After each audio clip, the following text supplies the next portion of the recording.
Welcome to another episode of Wednesday Night Live. We're back. Brian will be joining us here shortly. Our resident CBD specialist is back, Madison, right down there. Boop, boop, boop. And look, Brian's just popping in. Say hello to Brian.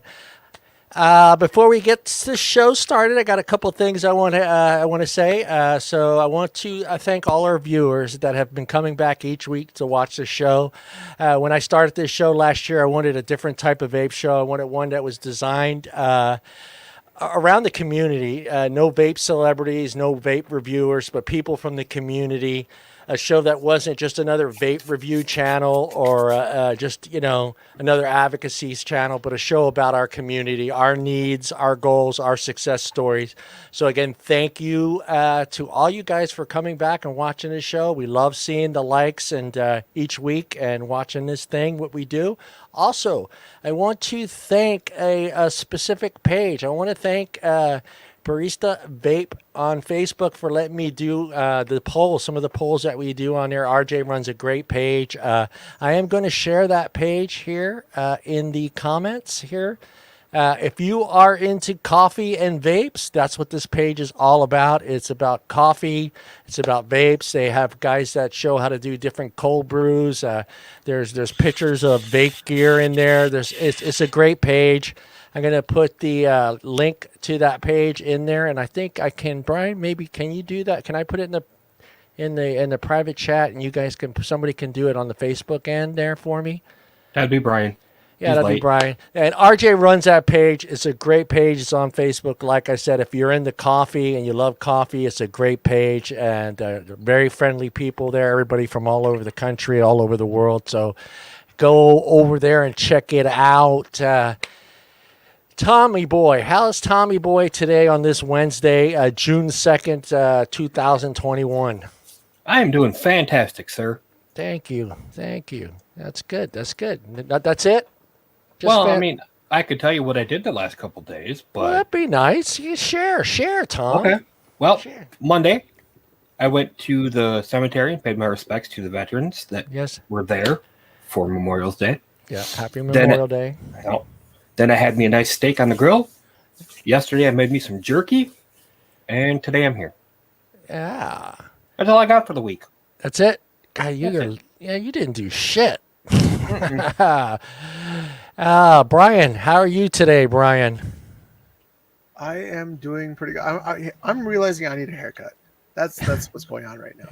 Yeah, should we take it up on a vote? Does Brian need a haircut, everybody? Or like I'm doing like a whole like Tim thing right now. Like just let it grow out. Yeah, I don't know, man. I don't know if you can pull off the Tim look. I don't know. No. Yeah, you can't even clean your desk, but make sure you're going to clean those locks of hair that's like about this long. Madison straight up gave you a no. Mm-hmm. Well, of course. Come on, Maddie. He could dye. He doesn't really have to dye it. He's got that dirty blonde look going. I don't know what it looks like when it gets longer, but he may be able to pull it off. He may get some. No. Oh, you can get extensions. Just go beat the whole thing. Hell what yeah. What are you gonna do when it starts snowing in North Dakota, which is going to happen in about 2 weeks? And you've got that long hair blowing around in the snow, covering your face up while you're trying to shovel. You tie it under his chin like a little bonnet. Listen. Here's the deal with that. Is like you grow your hair out, and what you do is you comb it all forward, and then you put a little slits in there so you can see, so the snow doesn't get in your eyes when you're snowboarding. That's how it works. I'm picturing Brian with the shovel outside, going like this with his hair. Yeah, that'd be hilarious. And look who's back. Madison is back. She has been out. She was creating life. And now she's created that life, and now she's back. Welcome back, Madison. And now she's ready for a break from that life. Back-ish. Back-ish. Hey, well, you're the only one on this panel that can make a baby, so we bow down to you. We bow down. You might, I'm not. Yeah, so kick me in the face. I think John's lost it, and apparently while I have been gone for a while, apparently his Alzheimer's has also gotten worse. It has. No, We'll just go along with it. Hey, Well, anybody? the thing is I want to know, Brian, are you going to grow your hair longer than your wife's hair? Nah, ain't happening. Or are you going to like define the border right there on the length as being like, my hair can't be longer than my wife's hair? Well, see, I haven't quite decided that because, like, for like my day job, dealing with people all day, I should have more of a cleaner look. So it's kind of I'm in the middle of right now of where and what to do. So What is her opinion on this? Because I think she's the one that matters the most. I don't know yet. I haven't really Since talked she has about to it. look at you every day. I think she's gonna say no. I think he just got She home likes and short jumped hair. on here, so he hasn't had the chance to tell Wait her a minute, this wait a minute. yet. This is a sudden decision. You just decided you're going to grow your hair long today? Probably No, it like wasn't 5 really a minutes decision. ago. Yeah, pretty much. 5 minutes. Okay, so Tim doesn't come here, and you're all of a sudden making Brian the new Tim. Oh my goodness! Yeah, Yes. this is great, huh? You listen. You were better off picking Tom to be the new Tim because Tom could pull off long hair better than Brian can. This is how like my life decisions go. It's like, Hey, oh, wait a okay, minute. why Time not? out. Let's try it. Tom can't even fucking grow hair. So Well, I would never tell because he always wears that hat. no, Tom's. Yeah, it's not happening. No. Yeah, but he's got the bone structure to pull off that long hair. Brian, your face is No. a little too rounded. Oh, she just called you fat, Brian. I was gonna say in a roundabout way, she called me fat. They did not call him Thanks. fat. I said he has a rounder Yeah, face. He's got a I rack. quit.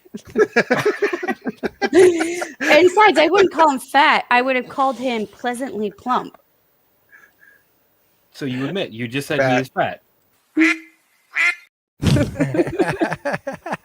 That was Brian's message to you there, Madison. I like that. That's a good one. That's a good one.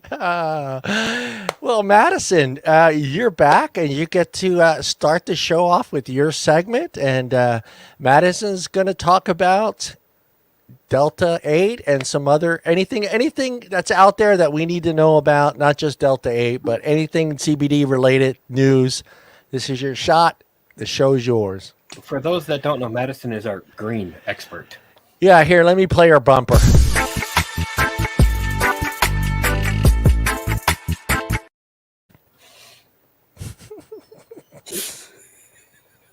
I think you've lost it, old man. Oh, man, pass the Dutchie to the left-hand side. I'm the green expert that can't do any green stuff right now. Yeah, that's right. Yeah, you just get to watch and you just observe. You get to observe and see the silliness.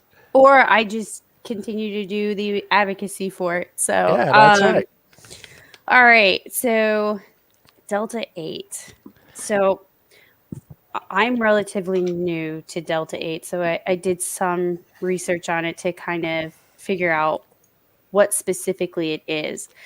It's, it's really interesting how they're actually going around with it. So with the farmers bill that was passed, that anything 0.3% or less in THC is considered industrial grade hemp, and it's legal in all 50 states. So Delta 8 is supposed to be less than 0.3% THC. It's supposed to go within this category.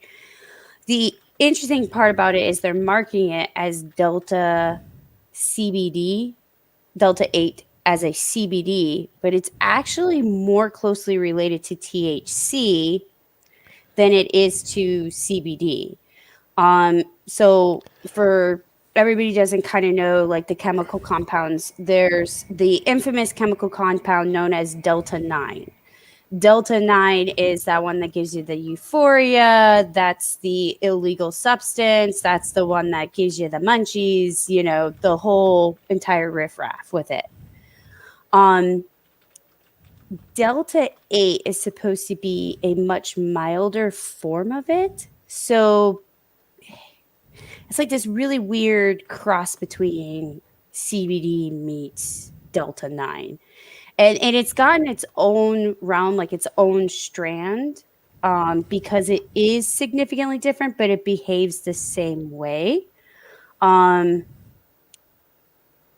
It's just an interesting. So basically, Delta 9 is known as tetrahydrocarbon. I can never say the words of these names right. And it's basically the same exact thing with Delta 8.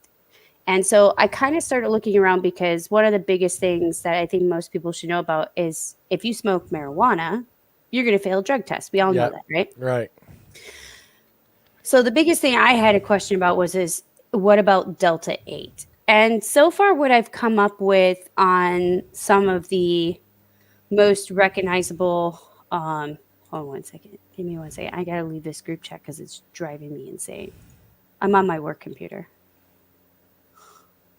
One of the biggest things. I like how you're on your work computer, but you're like, oh, I'm going to look up THC.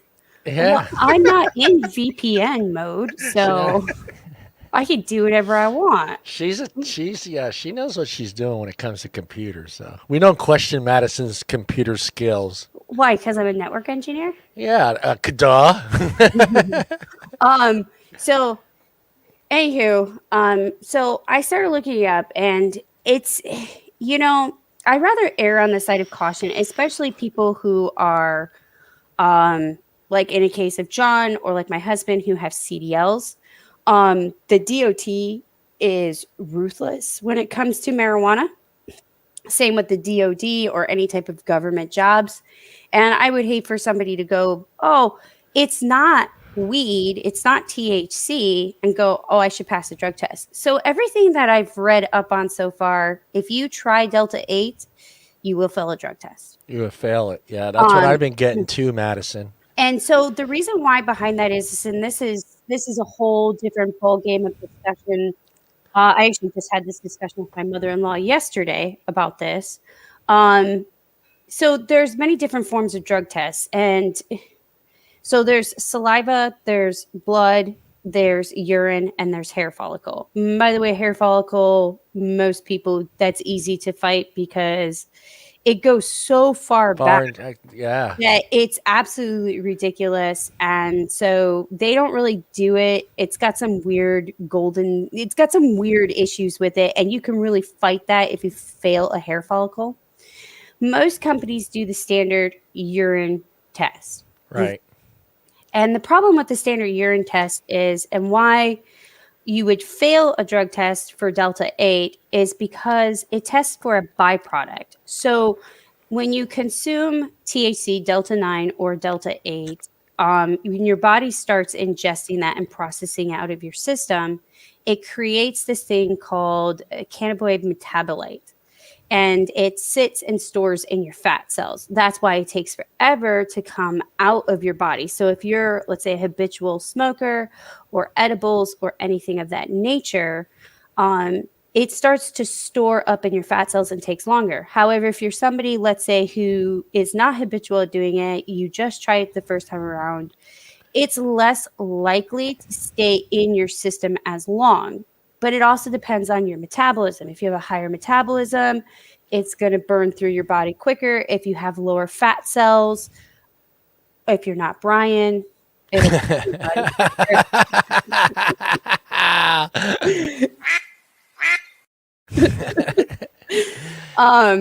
people are making me drink on this episode. Yeah. I think you were going to drink anyway. That's not the point. It is the point. So it would take a while to come out. So now there's two different types of drug tests, which is the saliva and the blood test. Those actually test for actual THC and actually test you if you're currently high. Unfortunately, the government and companies are really, really, really, really far behind the times. And they really should be doing that. Yeah, that can, but I would not recommend everybody do it because it also depends on how much body fat you have and how much this. I mean, I could sit there and somebody could say, oh, I smoked pot and they failed the drug test and it was a month later, and somebody who smoked pot and they passed a drug test 2 weeks later. It really is up to the individual body on it. Right. But yes, drinking water is always a good thing for you anyway. And yes, it will help flush and detox a lot of things out of you. But it really does come to how often you smoke, even edibles, because edibles last in your system longer because you have to digest it. And then by the time it actually hits your system and processes through, it's actually slowed down by the digestive system versus inhalation, which is a lot quicker, or tinctures, which is also a lot quicker. You automatically start processing it. Edibles is a slower process just because of the digestive system. So if you are thinking about trying Delta 8 and you are definitely within the realm of DOT, and you're definitely in the realm of DOD, or your job is super important and you cannot smoke weed, I would not try this. I would, I'm not saying that you are, but from all the research that I've seen so far, it does produce the same byproduct, and you do have a very high likelihood of failing a drug test, making it look like you tried marijuana, even though it was Delta 8. And then, of course, just on the advocacy piece part of it, if you think it's bullshit like I do, go and fight companies and changing their policies to go to saliva and go to the blood side, because then you'd be good.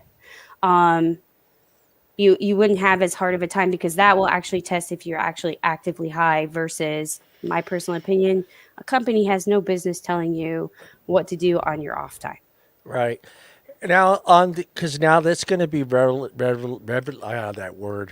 available, Delta 8 in certain states. That's going to be, they're going to be able to get it well, ZampleBox is going to have it in their boxes. So is there the same process that we were talking about before with finding out how companies are making? You remember how you showed us, quality control? Yeah.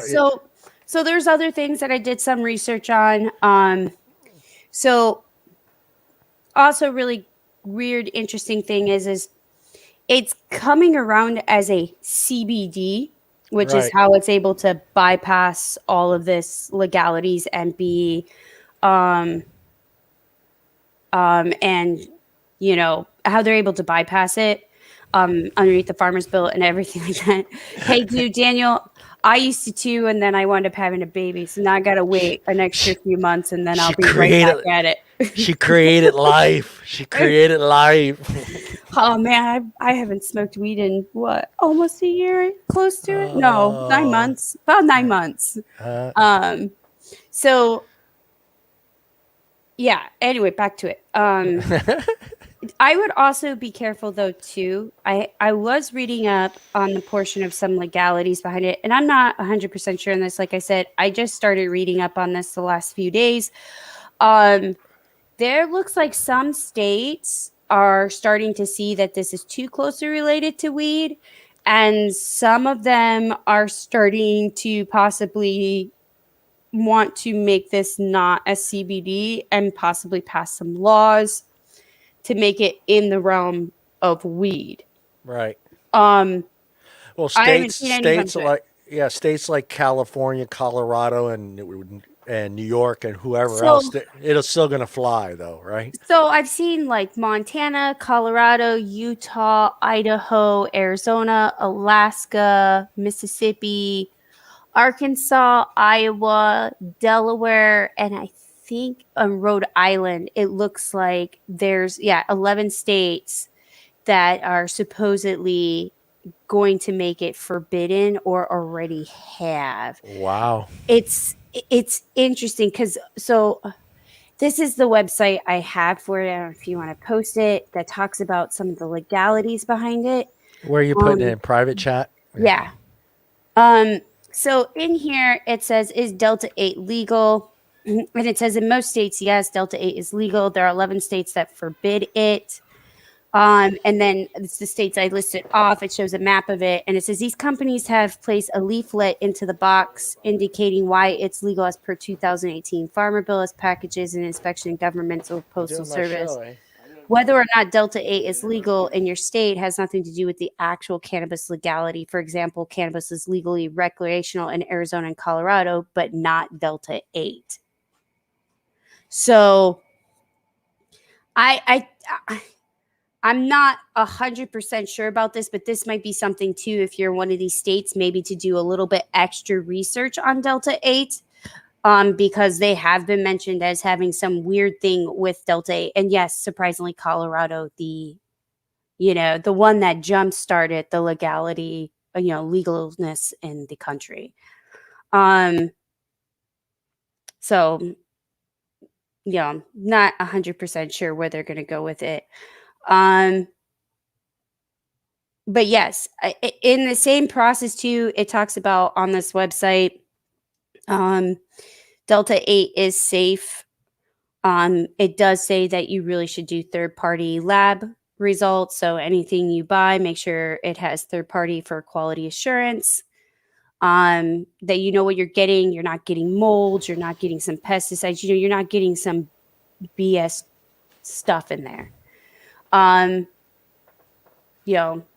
Obviously check customer reviews, making sure your products aren't going to get there. You're not going to get scammed out, because from everything I've seen, this is the new craze in the weed status. And, everything that's a new craze in the weed status, I would always be a little extra cautious about. Actually, new craze in anything, I'd be extra cautious about, because everybody wants to jump on board with it and make a quick buck. So yeah, that's my thing. I wanted to ask you. I maybe I'm old school. Roll it up, smoke it. That was the old days. Here, let me shut this off here.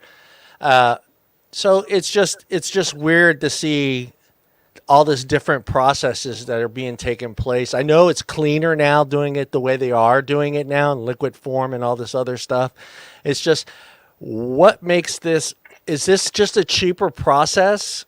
Delta to make 8? Delta 8? No, it's a completely different strand. Don't look at Delta 9 and Delta 8 are two different strands. That's like saying CBD and CBN and CBG and CBA are all the same thing. They're all different strands.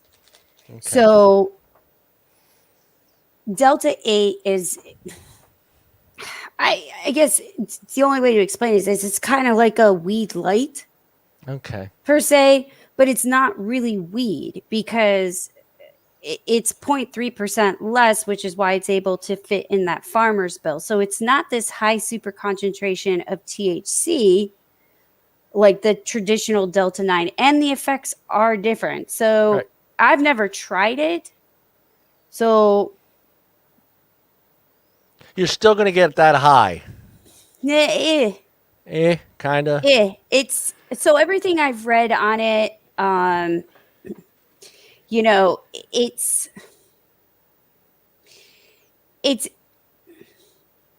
you're still going to kind of maybe get the munchies. You might kind of maybe get some of the euphoriness, but it's just not going to be as strong. He uses it daily with THC, the Daniel guy. So Daniel, are you using Delta 9 or are you using Delta 8? So you're using both of them together? What? So you're CBD and Delta 8? Yeah. Well, it technically comes from the same plant, so right. But why would you be doing both? Well, I do. So when I go back to my normal status quo before said baby was born, or came into existence, I should say, because I didn't do any cannabis while pregnant. I do CBD and Delta 9 together, and the reason is because they affect different areas. Okay. So Delta 9 helps with anxiety, helps with appetite, can help more with pain. That's really a medicinal, like straight medicinal side to use with it. And to mix it with CBD, CBD can help you with sleeping, can help you with a whole bunch of different things. So you're kind of using the plant as a full spectrum. Okay. And it's just not going, oh, well, this is weed. That's all the plant offers. The plant offers many, many strands of things that help with many different things. So you can make it like a cocktail. I mean, you don't just take Tylenol. You take Tylenol and Motrin sometimes. You can take, a leaf that has both together or something like that. And it's kind of the same concept and principle. So basically what's happening now is they have finally, science has caught up. And they finally know how to utilize the whole plant, not just the leaves like we have been since I can remember, where we were just smoking the buds. Now they're using the stems, they're using everything part of the plant itself is being used now or processed in some way to make some sort of product, CBD, clothing, I mean, it just seems like that plant is now being used for everything. Well, that plant actually was originally used for Right. everything before the United States government decided to crash and burn it. Yeah. I've heard many conspiracy theories, and I think some of the other potheads on here will probably maybe have heard some of the weird conspiracy theories I heard, which is one of them is because hemp is so much stronger than wood is. Yeah, Chris. And it's hurt the lumber industry or the rope industry because hemp is a lot stronger. I mean, I've heard some various things like they did it because it was hurting other industries, so they had paper company. They were thinking about making paper out of it for a long time too. So yeah. So I mean, cotton. It was the cotton industry that helped ban pot, right? From what I understand, like back in the days, because cotton was afraid that it was going to become the new. Too, I think the tobacco industry also had a role to play in it too, because it's another form of people to smoke. But I mean, in all reality, back in the olden days, they used to use it for rope. They used to use it for building. They did use it for clothes. I mean, because you got to think, weed is an actual weed. It grows everywhere, and it grows in abundance, and it grows very quickly. So, back then it would have been a great plant to use. So I think we're just we're seeing it now. The science is catching up. Yeah. Well, our lifetime, we're seeing it. It's not that science is caught up. I think it's just that we stopped it and then we have restarted it. It's kind of like in the concept of breastfeeding. It's not that the science is caught up with it. It's always been. And then we stopped it with formula and now we're back to it. Like, once your kid gets to 6, 7 years old, you shouldn't be breastfeeding them anymore. People do what people want to do. I don't, yeah.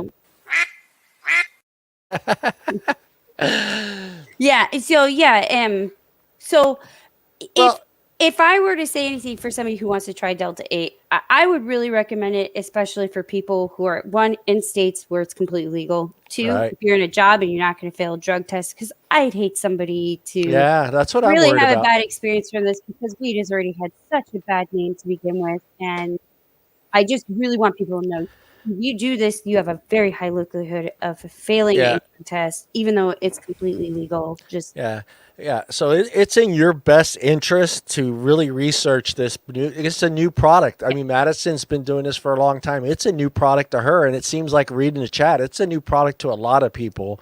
And just talking in our community, a lot of people are not aware what this is. They've seen the name. They don't know exactly what it is, but I'd hate for someone that has been doing a job for 20 years and then to lose that job because of some drug test. And people like in my industry that rely on their licenses that get drug tested every 2 years. Be careful, guys. Research it. Pay attention to what how it's going to affect you, and just don't lose your job over some new fad. I don't want to call it.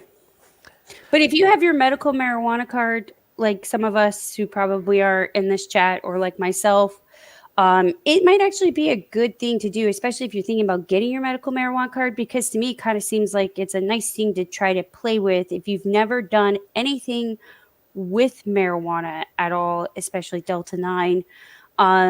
It seems like it might be a really good thing to try to get used to it, to see if you like the effects or not. Or I kind of was reading through, and I don't know if Daniel or the mad musician that's in here would agree with me. It kind of almost seems like it's the daytime weed, because it doesn't seem like it's going to really put you to sleep or some of the other things like what THC does. It kind of seems like it gives you just enough. It's almost like that daytime weed. But yeah, I mean, I wouldn't say not try it. The one big thing though, too, just like Delta 9 or CBD, always start small, work your way big. Okay, so Daniel says, I don't know if you're agreeing with me. It's like the daytime weed, but daytime weed. I like that though. It's a new saying. # daytime weed. Well, I guess looking at it, it's like it kind of reminded me of like Dayquil versus NyQuil, and I was like, man, this kind of really seems like a Dayquil versus like the traditional seems like the nighttime stuff. What do you got, Tom? What do you got, Tom? Madison, can you answer Morgan's question? Yeah. Morgan's question. It's highlighted.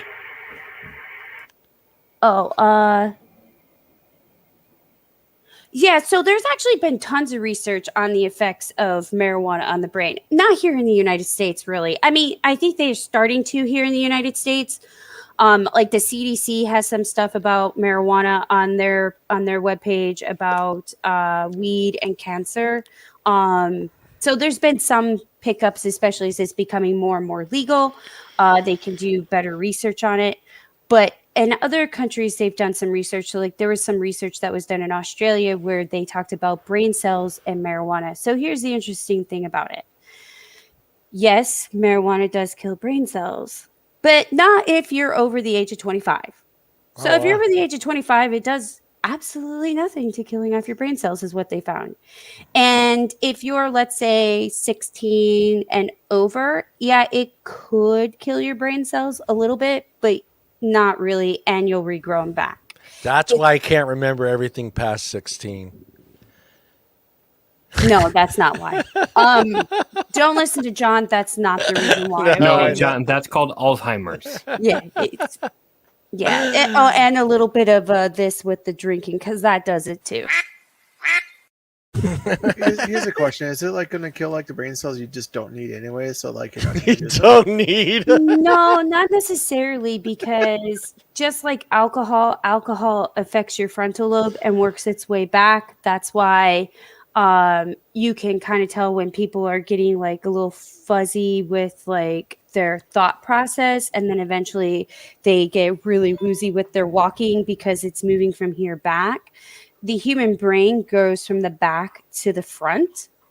And so this area of your brain is not fully developed till you're 25, your frontal lobe, which is all your reasoning, your rationale, your executive functioning. Personality.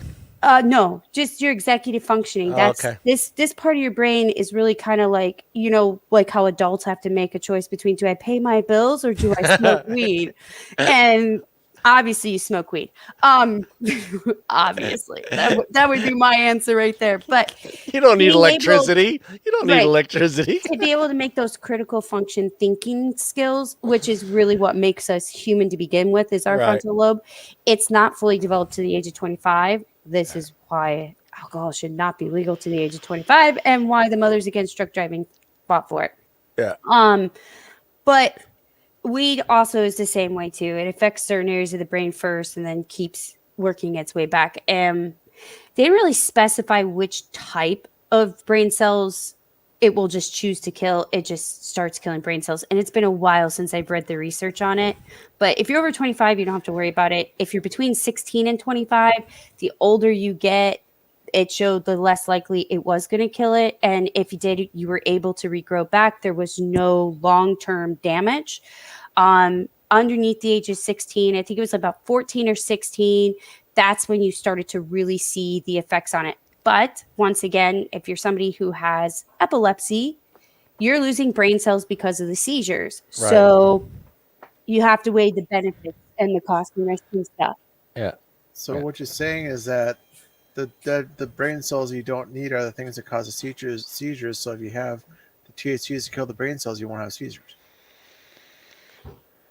What does the necessarily have to do with marijuana growing brain cells?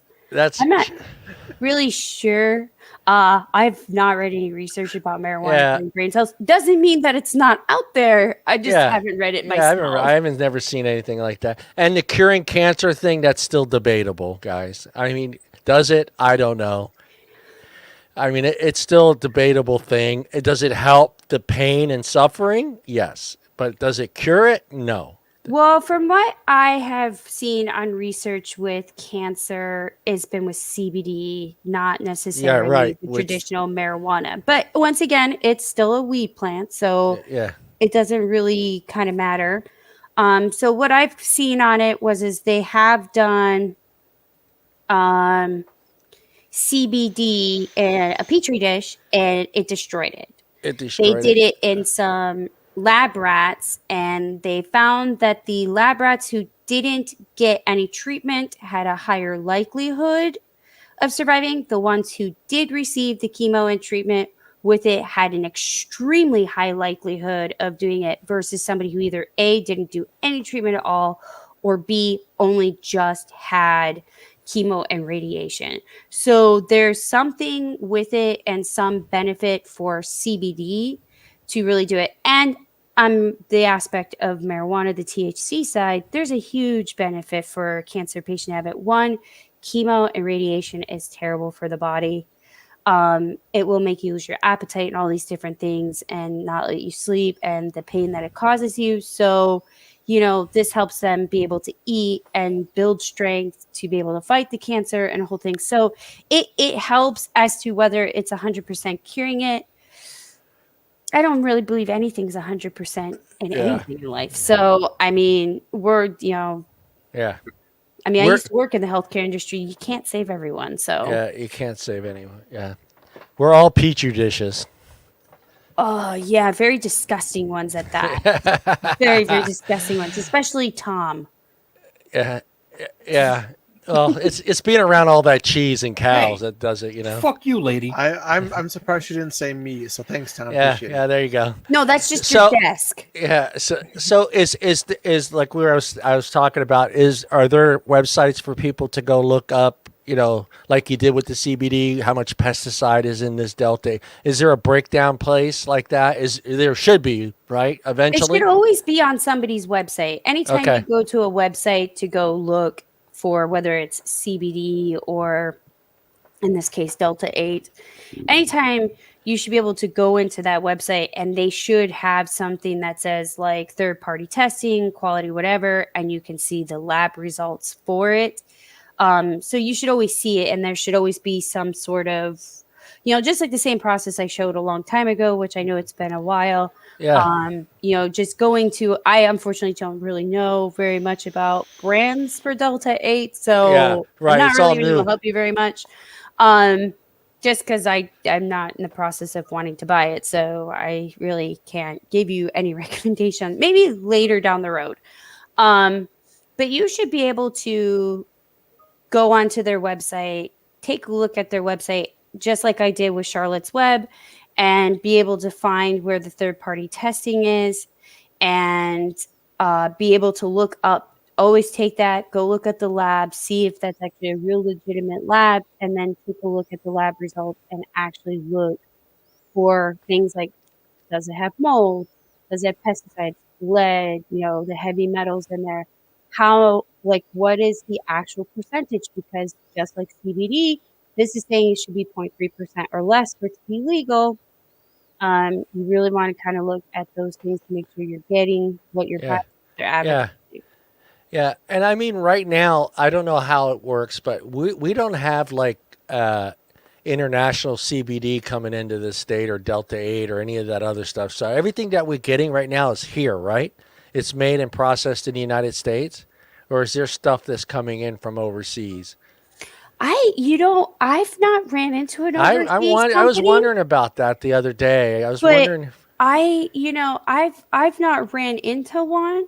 For CBD, and in my state, I have to go to a dispensary to get CBD, my right? stuff. Yeah. Well, not CBD, but to get the medical grade CBD or marijuana, whatever. And in my state, which I live in the state of Illinois, if anybody wanted to know, or lives in this state, I can only go to one dispensary. So like I have my medical card, and so I have to pick a dispensary to go to, and that's the dispensary I have to change. Otherwise, I have to go through a process to switch to a different dispensary. Right. But here in the state of Illinois, only thing that's sold in a dispensary is grown here in Illinois. And is made here in Illinois and is sold here in Illinois. But that's my state's rules.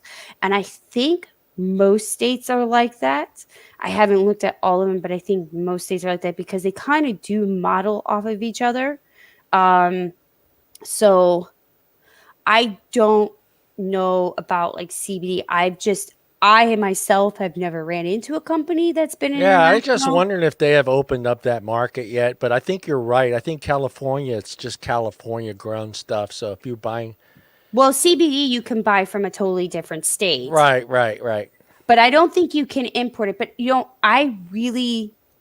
It'd be sketchy. It'd be sketchy if they start letting outside countries bring in stuff. Well, it looks like too. Daniel says that there are definitely sketchy THC and CBD websites out there, but you can definitely weed out some for good quality. So just follow the process. Just make sure you find something with third-party testing on there, or two, look for reviews. Definitely look for reviews. And you can kind of gauge off of, like, if it's 1 or 2 reviews and it's 5-star versus like the company that's got a 4-star review with like 7,000 reviews, you know, kind of look and see what's around. You can always call them up and ask them. And at the same token too, you could always, if there is a company that you're not sure about, you could always email the show. And it'll eventually find its way to me, and I can research the company for you and let you know if I think it's legit, if it's safe, if it's a sketchy site, or if you're not sure. I mean, I can always do that. And I know quite a bit of people who do work in the cannabis industry too that I could probably ask if they could take a look at it. But yeah, so if you have any questions, you could always just email the show and it'll find its way to me and I'll do the research for you. I think Tom's internet went out. He's been having issues. Tom was so offended you talked to him like that, he had to leave. This is Tom we're talking about here, okay? Yeah, he's got no soul. Yeah, exactly. He lives in Wisconsin. Morgan wants to know, how long have I used these kinds of products? Which one? Are you talking about CBD? I think she's talking overall. Overall. Orchard. Oh, man. Yeah, overall. Do I incriminate myself? Why not? Okay, so I've always been... Well, before you answer the question, let me hit the record button, so in case I need this for something. That's okay. I got my medical marijuana card upstairs. They can't do crap to me, okay? Do crap to me. Not one bit. So I'm in a full legal rec state too. So I have always been pro marijuana since I was 12 and started kind of really getting into the realm of advocacy as a teenager. I know it sounds weird. I really had no life at all. And then I started smoking pot when I was like 14. Bad girl. And I turned out perfectly fine. So if you're worried about brain cells, I turned okay. Madison's the smartest person I know. Yeah, you know what? Don't listen to John. He just tells you these kind of nice things. She wants to know about CBD stuff. I've used CBD off and on now for probably about 5-6 years. You say you turned out fine, but you're calling me fat and me telling me. I'm like, come on. I did not call you fat. I told you had a round face, which I have a round face. That's your bone structure, okay? That has nothing to do with fat. I gave you a shape. Fat is not a shape. Fat is not a shape. Fat is jelly. It's not a shape, okay? Just so, saying. In a nutshell, like Madison is saying, be very careful with Delta 8. It's still a new product. A lot to learn about it. Especially, like we said, if you're in the industry that gets tested regularly, this is something you might want to look into before trying it, guys. Like we said, I'd hate for someone to lose a 20-year job because they tried a product and they thought they were going to pass their drug test and then they're going to lose their job. So be very, very careful with this. Like you said, it's a new product. It's new to a lot of people. Madison's been doing this a long time, and she'll tell you it's new to her. You can't really categorize it, correct? It's just kind of like it's kind of like just floating around in that one in the middle between the two is what it seems like to me. Is that pretty much it, Madison? Oh, by the way, Daniel is a Packers fan, and Daniel, I love the Packers. So just to let you know, go Pack, go. And two, yes, this is Dr. Pepper. It's my favorite agnostic beverage. Agnostic. It is. Dr. Pepper. It tastes like everything, so it's totally agnostic. Yeah. Yeah, no, it's fairly, but you know what? I mean, it's just because I also haven't been reading up on it. I've been a little bit busy Yeah, lately. So she's been creating. She's been creating.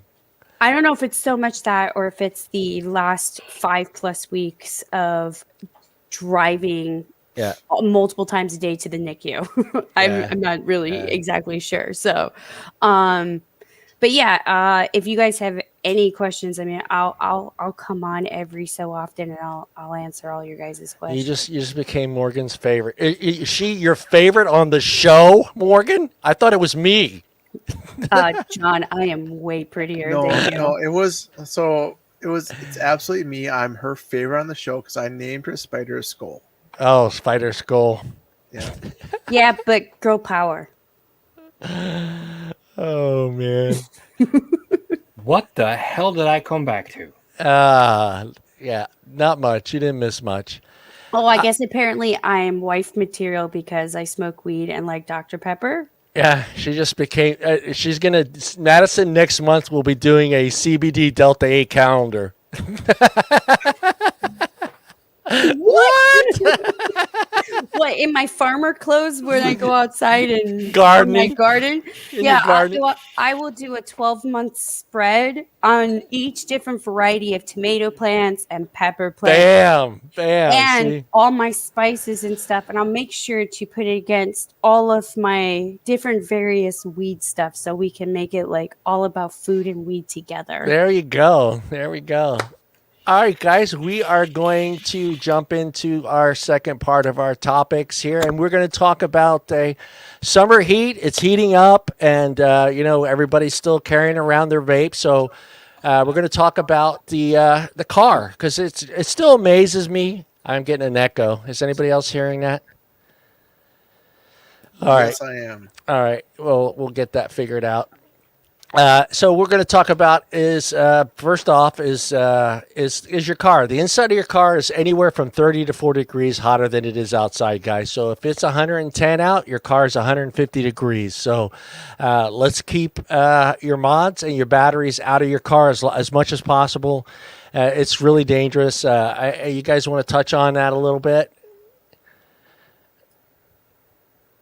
Look at these just nods their head. Okay, so you were talking about like how hot like the car gets and stuff. So like how deep do you want to get into this conversation? Is my question. Well, let's just stick to the basics. Anywhere from 30 to 40 degrees hotter is the inside of your car. So like I said, if it's 110 outside, your car is going to be anywhere from 140 degrees to 150 degrees. And to keep in mind that your e-liquid's going to break down. It's going to thin out. That's the one thing that happens, and that doesn't take very long. That takes like 5-10 minutes, and you'll wonder, why do I have this puddle of e-liquid in my car all of a sudden? That's because your vape e-liquid has thinned out, and it starts coming out of your. Come on, help me out here. My brain. I'm having a brain. It'll come out of your air holes, so yeah, it'll come out of your. God, I'm all here trying to keep. So the Alzheimer's catching up to you. Okay, I'm gonna try like have some visuals here. So I don't like want a tank like this. Okay, this is just like the wake tank, for instance. Yeah. Any other tank, like say like the Freemax tank, or whatever, type thing. What's going to happen is when you use how like the science of it works is when you use e-liquid, you're going to put it at the bumper, aren't you? Anyways, no. How it works is the viscosity of the liquid, which is going to be a 70-30, 80-20 in your tank. The coils are designed to hold like that liquid a bit. So when you vape, what happens is that when you aerosol the liquid inside the coil itself, the coil actually draws other liquid inside of it. Okay, so it's actually able to withstand that air pressure inside of it. If you break it down in the heat, you're gonna see this more often in vape groups now. In the next like 3 months, whatever, they're all gonna complain because their tank's leaking. What's happening is that the viscosity of the e-liquid inside of it, which is 70-30, 80-20, is now breaking down to a 50-50 mixture instead. So what's going to happen is that when you use it, you're going to notice a little bit more spit back.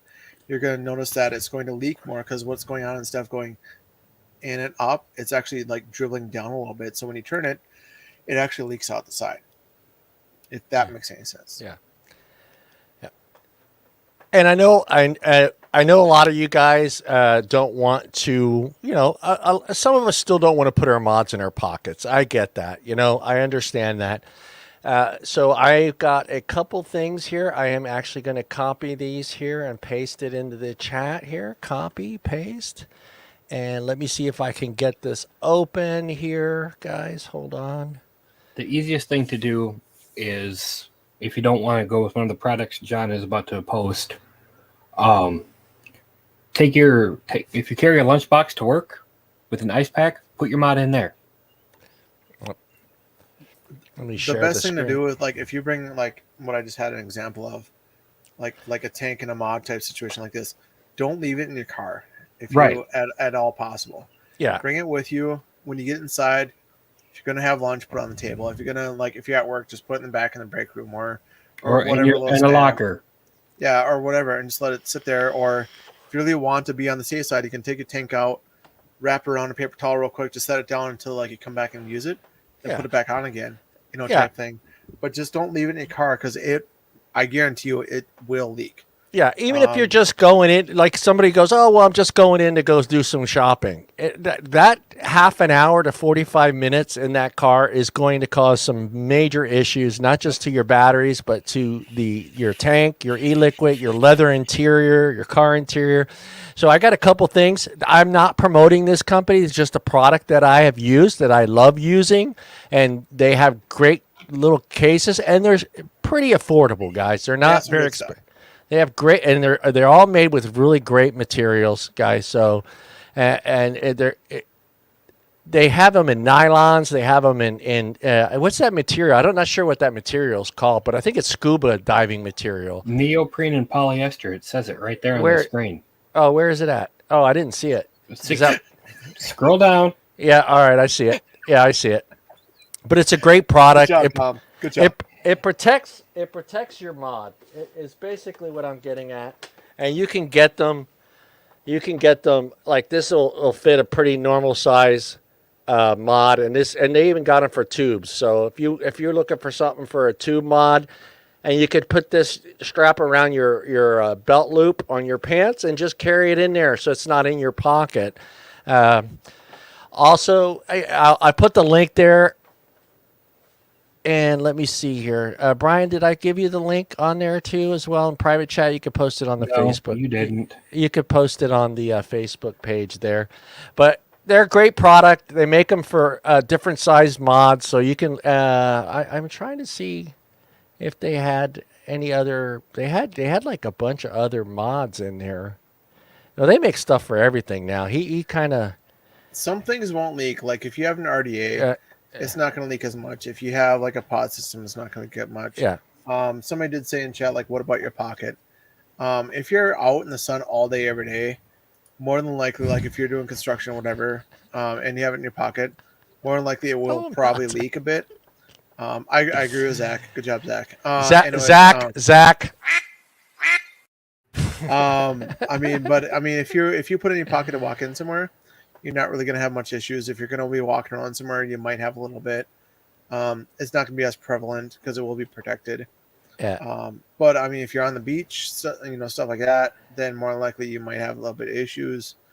If you want to go to the beach and stuff like that, and you are kind of worried, like if you're bringing like a TF V16 tank with a 4 battery mod with you, and you want to like just chuck clouds around everywhere, I would actually recommend getting into like an RDA instead.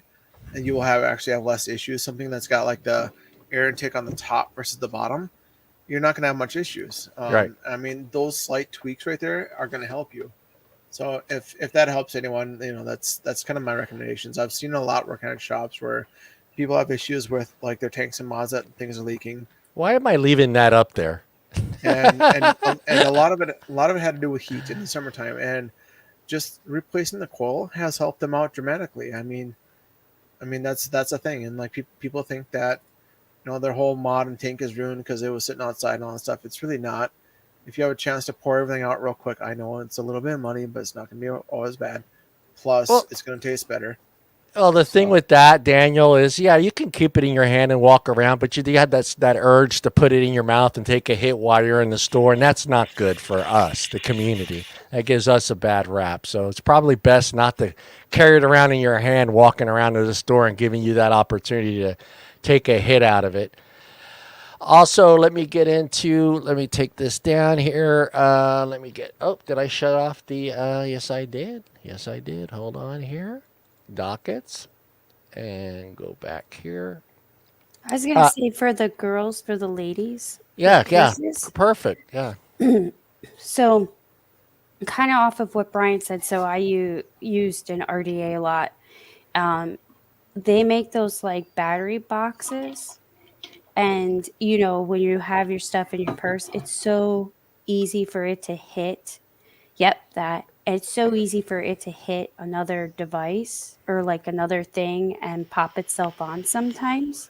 So I always before would put in a purse or even a book bag for carrying to work, especially in the summertime with it being hot, would just pop the batteries out and put it in that box and then carry it with me that way. Especially if you're worried about or have a type of device that's going to turn on. And then in the summertime, because I don't remember how long I've been vaping now, 12, 13 years. I have no idea anymore. It's been too long. In the summertime, I had the same issues Brian talked about where it would just constantly leak out. Now, of course, with 20 years of vaping, that was also standard. Hey, Zachary, this is not the Madison show. Everybody's jumping on Madison. Well, yeah, I mean, aren't they beautiful? They glow. We're pretty too, guys. Give them a side profile, guys. Listen, Zach wasn't here when she called me fat, all right? Come on. I think you probably got it with all the hashtags. This is what happened when Zach wasn't here. Yeah, we made Tom leave. We're happy to have Madison back. We are really happy.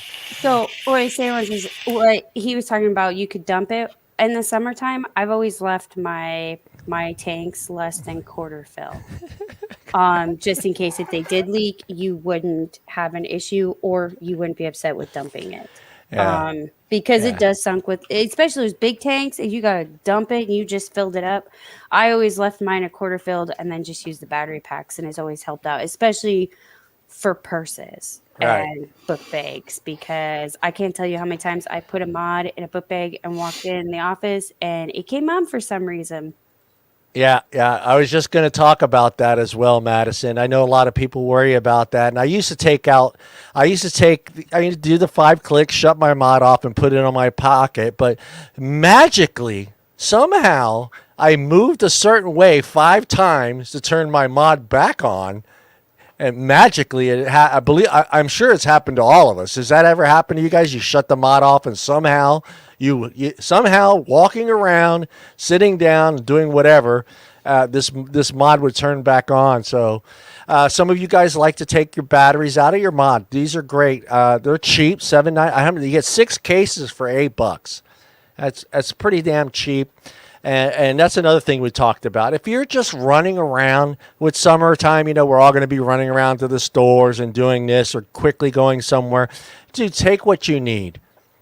Your mod, your tank, or whatever. Your mod and your tank should be together anyway. But take your mod, maybe an extra set of batteries and a bottle of e-juice. Make sure you have these little cases that you can train. Do not put your batteries in your pocket loose. We already seen what happens. There's been plenty of those people in the news. This is all about trying to keep our industry out of the news, guys. That's what this is all about. These cases are cheap. They're easy to carry with you, put in your pocket, and it's great. I basically take my batteries out of my mod. If I'm going into the store, I'll put them back in the little case and I'll put the mod back in my pocket, and I'll go into the store. But I'll never leave my mod in the car. So this is something I will put the link. The link is super long, guys, so I'm not going to put the link to this, but you can go on to on Amazon. Yeah, you could just type in, that's what I typed in, 18615 battery cases. All the battery manufacturer shops that you guys shop on have them available as well.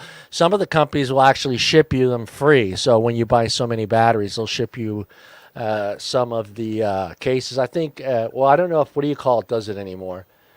They used to send you a case for every set of batteries you buy, but I don't think they do that anymore. Well, I the shops I believe used to work at, Lion Wholesale still does. Yeah.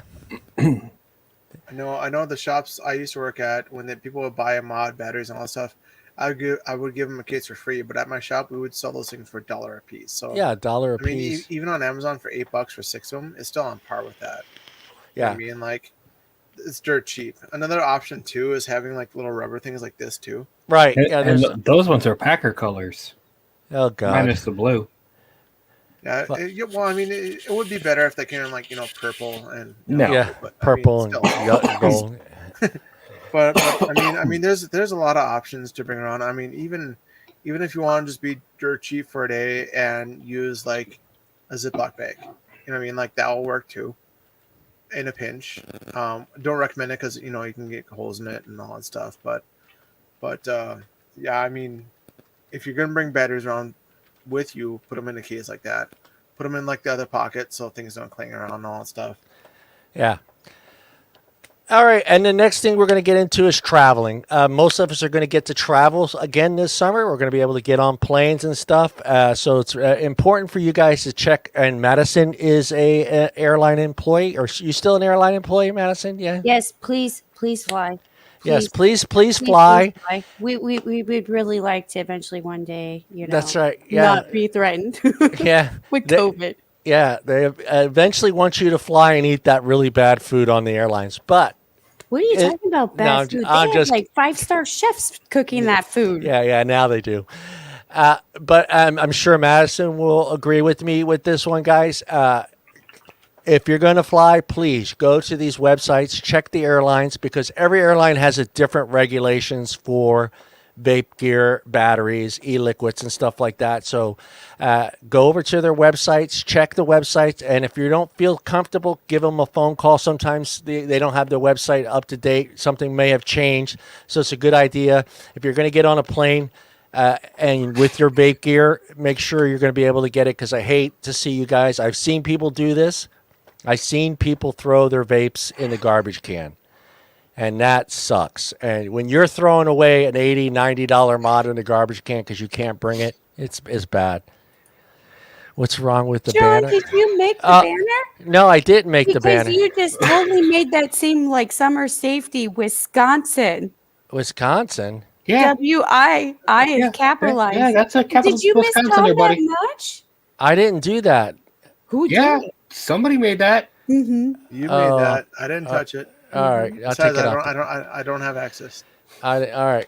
So check check the airlines. Give them a phone call. Let them know what you got, what you're bringing, what you can and cannot bring, because otherwise you're going to get screwed over. And I've seen people throw vape stuff in the garbage can because they couldn't take it on the plane, especially e-juice and batteries and your mod. Sometimes you have an internal battery mod. Are they still not letting some of the internal battery mods on airlines as carry-on?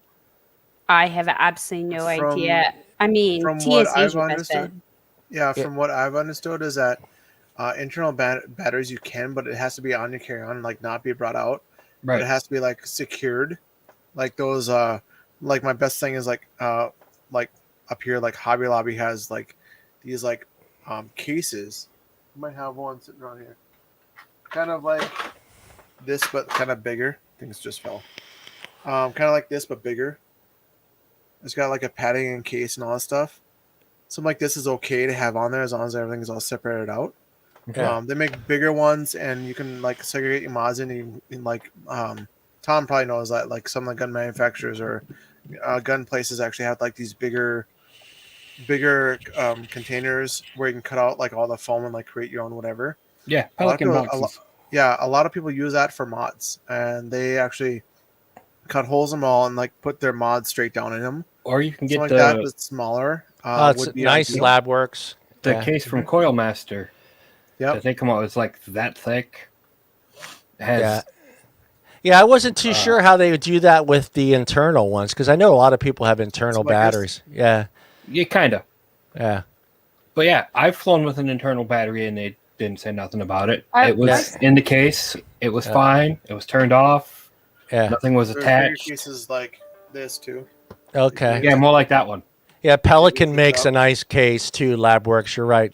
Pelican makes a really nice. Yeah, but they're really spendy just for vape stuff. Yeah, I was gonna say you should be able to fly with an internal mod because it would be no different than flying with a cell phone. battery charger. Yes, a cell phone charger. right. And stuff like that. I think the only way they'd be able to pick that up is if you had the tank The tank on it. Yeah. and it went through the scanning through TSA, they would be able to pick that up. Otherwise, if you take the tank off, It just and looked you're like a put the- battery bank. yeah, pretty much, it would look Yeah. no different because some of those internal mods are actual cases that you can use to charge your phone off of too. Yeah, So Yep. you know, you kind of have some weird leeway, but I would say airlines don't typically dictate that. It's usually the TSA. TSA. So, because you got to make it past that point, because Yeah. the thing is once you make it past that point, there is no check from the airline to actually see what you're bringing on the plane. Right.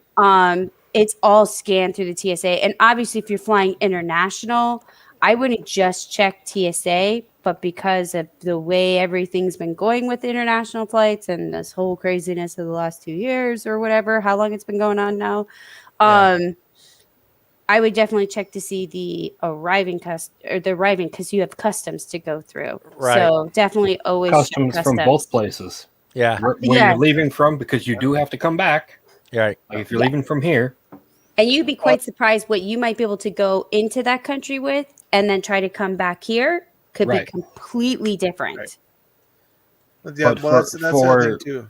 travel here in country, just go to the TSA's website and you'll have your answers there. Yeah. Well, that's the other thing too. Is like if you ever travel with all your vape stuff, the best thing to do is separate out your tank and your mod and your batteries and kind of put them all side by side. And drain your tank. Yeah, in your carry-on, because if you don't drain your tank, here's the thing: what's going to happen? Air pressure. It's going to What's make a gonna mess. happen is that if your tank is full, you go up and down the plane, it's all going to leak out because of the air pressure. It's going to happen. Okay, so make sure you have an empty tank, like something like a pod style, something like this, just for in store airport stuff like that. The Caliburn, just any disposables, like you can use those for around the airport and stuff when you go to and from things. That's a thing. So make sure you have everything taken apart, especially if you want to travel with like mechs and bigger mods and stuff like that. But you will have to go to something smaller to and from at least, and then get back to what you're doing in the meantime. And the biggest thing is too, is if you're flying somewhere to stay for a while, I wouldn't even really have it be a carry-on. If you're going to be checking in a bag, just put all this stuff in there. Yeah. Especially the e-liquid, because I mean, even though the TSA's website might say one thing, sometimes it also depends on the human being that you're encountering, and they can make a completely different decision, Right. even though they're not supposed to. Let's face it, we've seen it, and so I would just put it in your check-in. Well, bag. I'm one of those weird people. Like I find it that it's strange that it's easier to travel with a weapon to and from than with your vape stuff. Yeah. Yeah. Exactly. It Sometimes, just but makes absolutely no sense to me. I'll tell you what, though, when you do travel with a weapon, man, that kind of sometimes freaks out. Well, the not flight on your attendants. person. Not on Well, your person. Not on Yeah. your person. Yeah. Like you have a lockbox, you check it in on the on not on the carry-on part, but the one that goes underneath the plane. It's not a problem. You check it in, it goes to where you're going, and then you get it back. Like that's all it is. So it's super weird. Yeah. Well, that's the other thing I was going to touch on is the size of the liquid bottles. They have to be. What is that like? You're limited total 10 to 100 milliliters, Yep. right? Yeah, but they have to be independently spread out to was it 10 or 15 mils or something like that? Like the small little on where you're flying to. Yeah, like small little If ones it's like international. Yeah. They have to be like sizes like this or like 10 mils or something like that. So you have to spread it around instead of like one big bottle. Yeah. Or you could just throw it all in your bag. Especially like Madison's saying, if you're staying somewhere for quite some time, a week or whatever, throw that shit in your bag. Don't try to carry it on. Or find a local vape shop and check out support, what they got. And support that local vape shop. There you go, Tom. Very good. That Very good. was gonna be my other thing. Is like before you travel, going to like even ZampleBox. Like if you go on like, hey, I'm traveling to here, what's a good vape shop? Or like even like on the show, like watch them like, hey, listen, I'm gonna be looking to go to Florida. What's a good vape shop? And we're like, hey, talk to Nick Orlando. Yeah, you know what I mean, like or Salter. That's he might know. Or that's what we're gonna do. We're like, don't worry, we got you. We'll help you out. That's how it's gonna happen. That would be an interesting idea for a vape shop. Rent a mod. So people who are traveling could rent that mod for a few days instead of buying it. Just saying. Usually, if I was traveling, I left my stuff at home because I'm just weird, and two, I'm terrified of flying. So I get extra weird and don't want to have to deal with anything. Well, I just get a disposable wherever I go to. So that idea that you just brought up is something that I tried up here, actually, to be honest. But you live in North Dakota, nobody comes visits.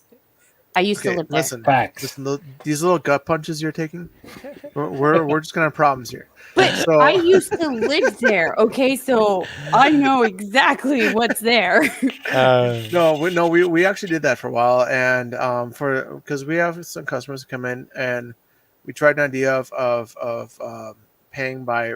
This is before the rules took place. We were trying different ideas, and one of them was we would charge like $2 to fill your tank, and then off you go. And whatever liquid it was. And we tried that for a while, and then we tried renting mods out. But we found out that even somebody who had the mod for, like, we would do like a 3-day rental or whatever. And what happened was the mod would never come back in a good capacity enough for us to actually do that again. Because people would drop it or whatever, and then when they would return it, what would happen is that they return it with a different person who didn't know who actually took it in. They just came in and they just dropped it off the counter real quick. Hey, Patrick. Leave. So no, that's Paul.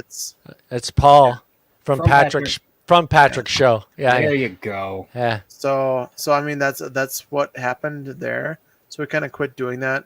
The concept is it's a decent concept, but to figure out the workaround of like trying to recharge the person of who actually rented it out, because the people I worked for do is do what hotels do, which is basically you take a deposit for the full price of the mod. Car, you hold that credit on your card, and then if they want that deposit money back, then you have it.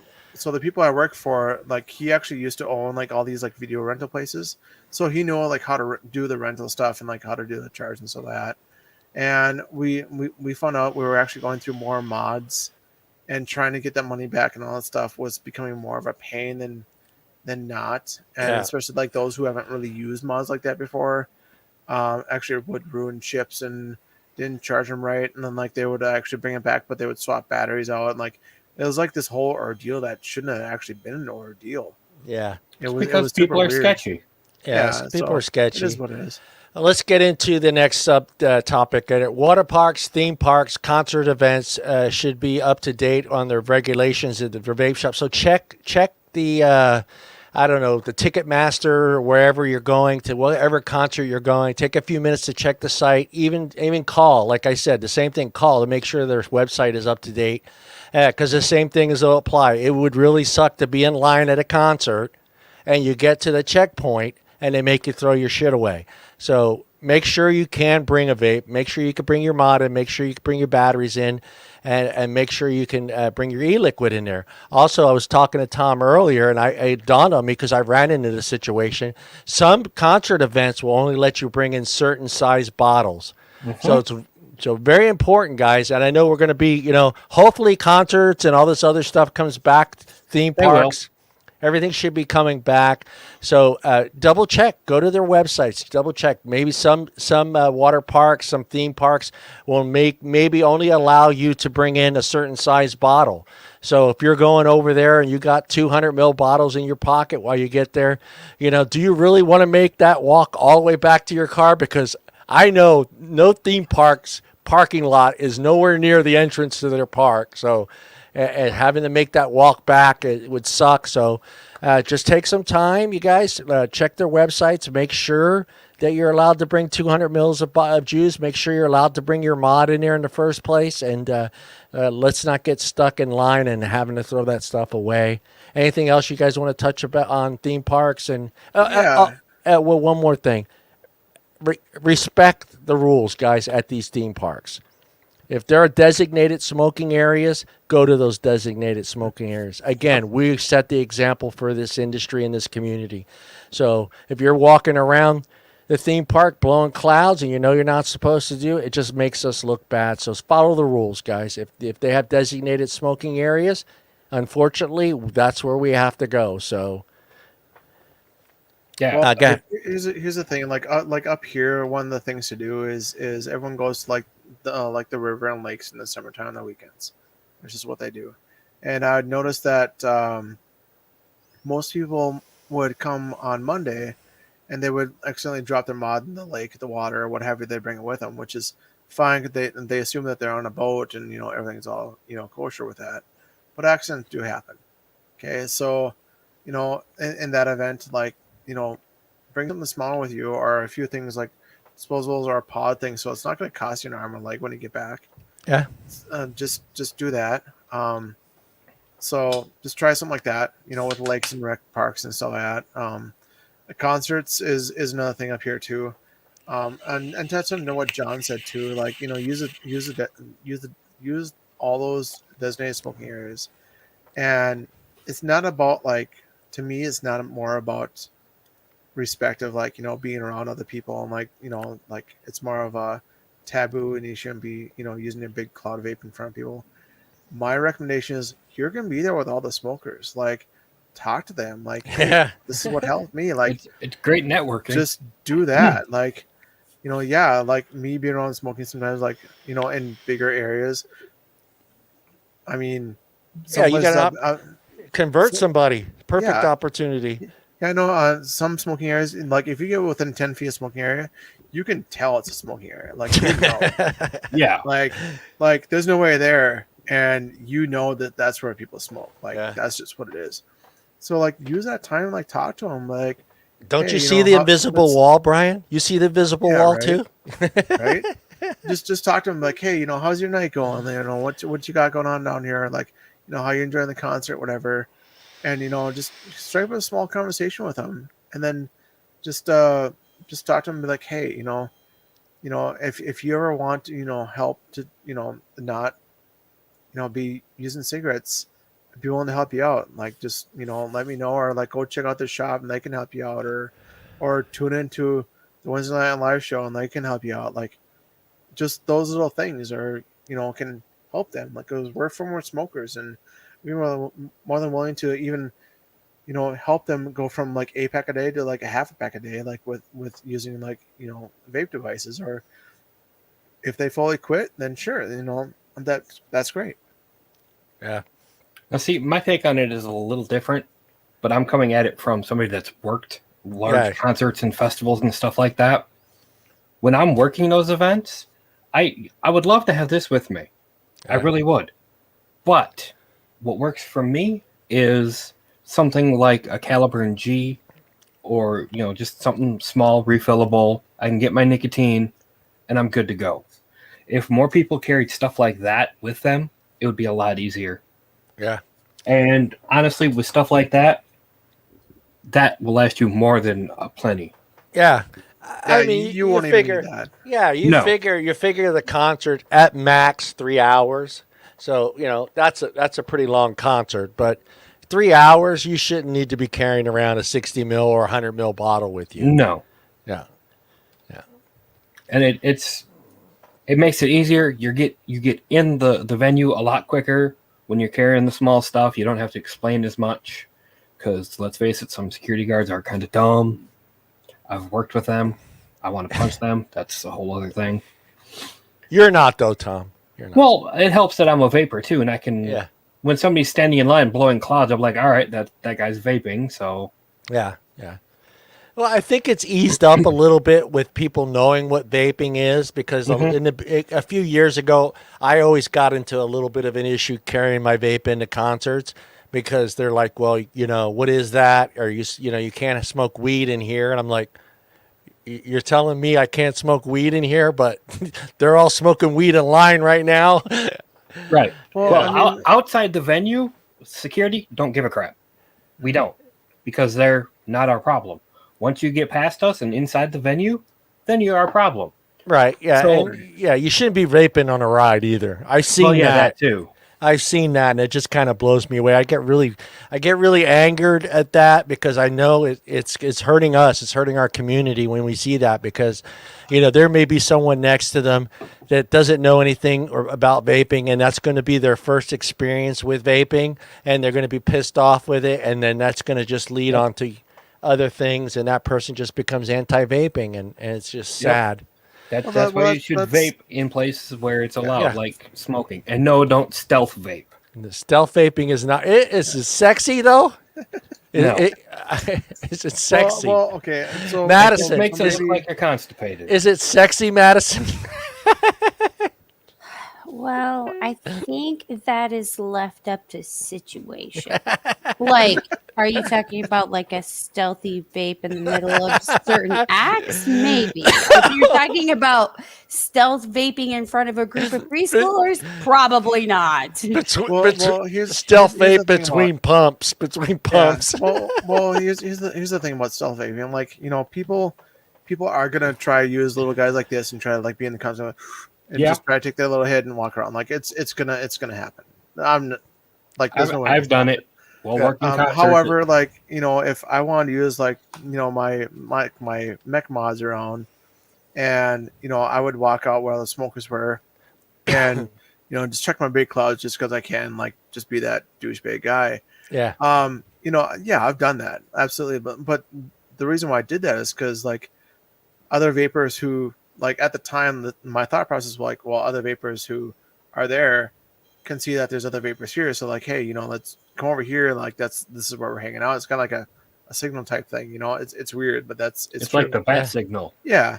But another thing too is like on big open outdoor concerts, you have where you can smoke and vape and all that stuff, and like in the venue, and you look around the crowd and you see like puffs of vape going here and going there, and you kind of think to yourself like, there's more people using these products than actually what you think about, and you're like, that's awesome. Like, there's like at least a good 20 vapors here in this concert. Like, this is great. Like, that sort of perspective is actually really cool to see. I'd watch my friend walk through the concert to the front stage by his little puffs. It was interesting thing. Like, it is what it is. I've stood with my back to the stage working and being able to watch the whole crowd and seeing those the clouds go up, and I was like, huh. Yeah. There are a lot of people here that vape. All right, let's get why into. not stand next to the fog machine? That would be the only way to stealth vape. Stand next to the fog machine area there. Yeah, I mean, that would be it. Yeah.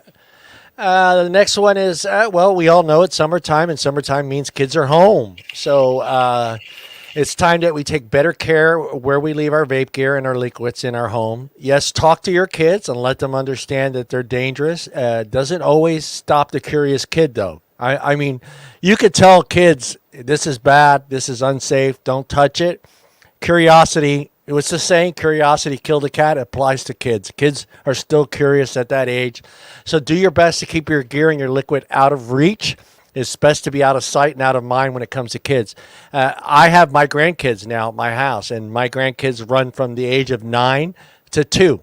And they will see a bottle on there. They don't understand what it is. They will grab it. So I'm really cautious about where I leave my mod, where I leave my juice, where I leave any of my vape products. So, Madison, you want to touch a little bit about that? I mean, you have kids as well. Brian does too. And my Tom? children fear me. Yeah, they fear you.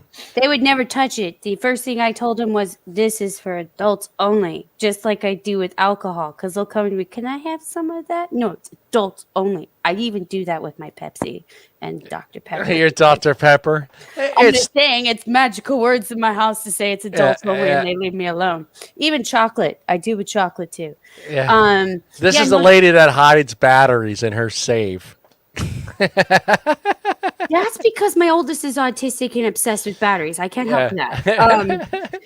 No, I mean, you just keep it up. I mean, I always just keep it up in a high cabinet. And then, I mean, you can leave your mod next to you, but it should always be within arm's length of you if you're going to leave it, below where they can touch. And obviously, kids are really, really crafty. Okay. Yeah. If you are a new parent, first time parent, okay, 3-year-olds are the devil. And they are very crafty creatures. And preschoolers are even worse. And kindergartners, forget it. And they will figure out how to push a chair. I like that hashtag. That hashtag's gonna be a crafty little bastard. It's so true. Trust me, I've got 4 of these things. It is so true. And I mean, you can turn your back for a second, and before you knew it, a chair that was on the other side of the house is at the countertop that they can't reach over, and they're climbing on the countertop and grabbing it. Right. So, yeah.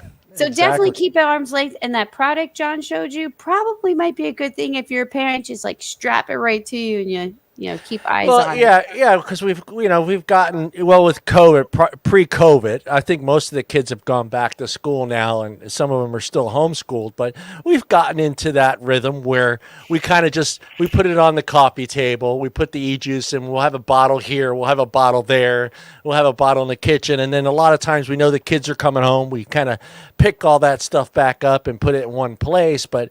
Just to be a heads up, kids are going to be home, so just be aware of where your stuff is. I mean, a kid could get a pretty nasty burn from an RDA, especially if they don't know what it is and they're sitting there holding that fire button. And they don't realize that RDA is heating up, and they go and touch that RDA. It could leave a pretty nasty burn. So just be aware where your stuff is, and we all know what can happen if a kid drinks a whole bottle of e-liquid. So. My solution is a lot more simpler. Don't have kids. Yeah, I was going to say Tom's solution is birth control. No, just don't have kids. Don't have kids. You can leave your shit wherever you want because it's your house. Yeah, I have two little ones that are here, and one's 3, and the other one's just going to be 2. And I can tell them no. That doesn't mean anything to them. Literally means nothing to them. If they see something that's shiny colors, they're gonna look. They're gonna see this on a table, and unfortunately, I don't care what your branding is. To a kid, this is gonna look like candy because candy looks like this now. They come in bottles. I don't know how about your guys' area, but some of the Mexican candies. Have you seen some of the candies that come from Mexico? The salts and stuff like that. They're in little bottles. I have 4 people that live here. All right, come on. Yeah. You have 4. Well, yeah. Well, just out of a population of 10. Yeah, just be aware of your gear and your bottles. That's all. Just keep in mind your kids are going to be home more. Just be aware where your stuff is. Don't leave it laying around. All this stuff is basically what we're talking about is just trying to keep the industry out of the news. The last thing we need is a mod catching on fire in your car. Your kid drinking a 30 ml bottle of e-liquid. Stuff like that. So and you guys not having to throw your gear away at concert events or theme parks and stuff like that. So that's what this is all about. So anything else you guys want to touch on the kids stuff, Brian? I was going to say the biggest problem you have to worry about too that nobody ever mentions is the tanks are made of glass. And kids, even if they don't grab it and they accidentally bump it and your glass breaks, because I am notoriously known for breaking glasses on Yeah, tanks. you are. Yeah, we know this. Everybody, we are all aware of this. Yeah, exactly. Very aware. So I have a full stock in my cabinet. I mean, it shatters, and that's very dangerous to step on, especially for little kids running through. So if you've got little kids, I would kind of suggest really getting the bands that go over the tank, so this way you don't have the glass go everywhere. And also if you have cats, because cats are a-holes, and I have 3 of them, and they like to knock over my mods. Yep. The vape bands around your tanks. Yeah, it's the one thing I never hear people talk about is the fact that when a tank breaks, look at that, baby. You've got glass everywhere, and that's dangerous for kids too. Stop showing off, John. What is that, Tom? The gay ring. Yeah. It looks like John is trying to communicate with us, but it's a Super Bowl Rams ring, birthday present. Okay. All right. Last one. Oh, go ahead, Brian. I'm sorry. Go ahead, Brian. I had to touch on the kids thing. So Madison brought up something that It's an interesting thing. So you were talking like one of your kids is autistic. Mine's not. I have a 3.5-year-old, and so dealing with something like that versus what I have is different because like my daughter can distinguish like mommy daddy's versus not mine type thing, or mine not mine type thing. Yeah. With yours, it's going to be a different story. Like I can somewhat relate to it, but I can't fully understand or grasp like exactly how and all that stuff you go through. Okay, so for the viewers like who might have different situations and whatnot, like I can grasp that my daughter knows like not to touch these things and so that like those rules. In your situation, can you explain maybe a little bit like how that works, maybe a tad more, so people can help protect a little bit more, maybe? So you're looking for like special recommendations for Yeah. special needs Yeah. kids? Okay, so I mean, I have 2 neurotypical kids and 1 atypical, and then of course I have a preemie, so who knows what she'll wind up being when she gets older. Yeah, she seems like she's a little bit of a feisty one. So I mean, it's really no different. I mean, if you have an autistic kid, it's no different on how you communicate. So one thing you could do is you can make, like you see pictures that have anti-smoking. You can do the same thing with like what a bottle looks like for an e-liquid that they might see that's out, or like your mod, like take a picture of your mod and you can put the anti around it, and then you can kind of make flashcards and kind of set out rules like like when my son was younger and couldn't really communicate. I mean, he's going to be 12 on Friday. Can you believe it? Woo! So I mean, he talks, he likes to swear. Yeah, he does. He's told me to go fuck off. Yes, and now that he's hit the realm of teenager, oh my god, ooh, it's crazy. So when he was like really young and stuff like that, you just have to find that form to talk to him. So you can make flashcards that like how you would do, be like stop, go, and you could do those types of things and try to teach him like hold up a mod and go stop. To show them don't touch, and try to repeat it. And then you make a visual. You could also do like visuals of things that you don't want them to touch. Like, I don't want you to touch my chocolate or my bottle of wine or, my bath bombs, these random things. And you can make pictures, and then you frequently go over it very simplistically and say, we don't touch this. This is mommy's. And you can show them what it looks like. We don't touch this. And you can kind of use that, like that visual aspect with the verbal communication and keeping it really simple, like an anti-picture, a stop card. I think I have a friend who, whenever she doesn't want her kid to touch something, she has a stop card and she just sets it right next to it. Can you use a stun gun? Yes. Will it work? Who knows? Will it be entertaining? The thing is what happens if they like it? So yeah.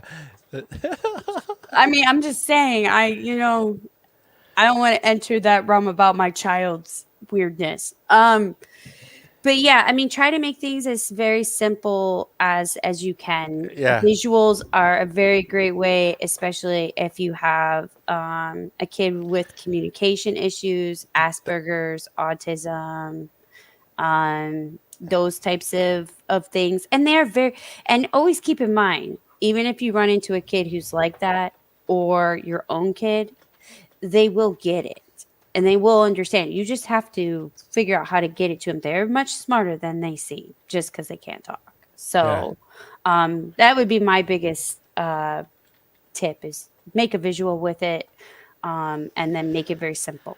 Yeah. And you can also use all those tips for your verbal children too. Yeah. Not just your special need ones, just your ones that you just look at them and like, you seem kind of dumb, so let's go with cards. Well, especially toddlers. It's not a bad idea for toddlers. It works on toddlers. I've seen it done on toddlers, yeah. All right, last one. And it's a simple one. Stay hydrated. It's summertime, guys. It's hot outside. Beer. Yeah, well, I wouldn't go with drink beer. I wouldn't go with drinking beer, but It's stay water.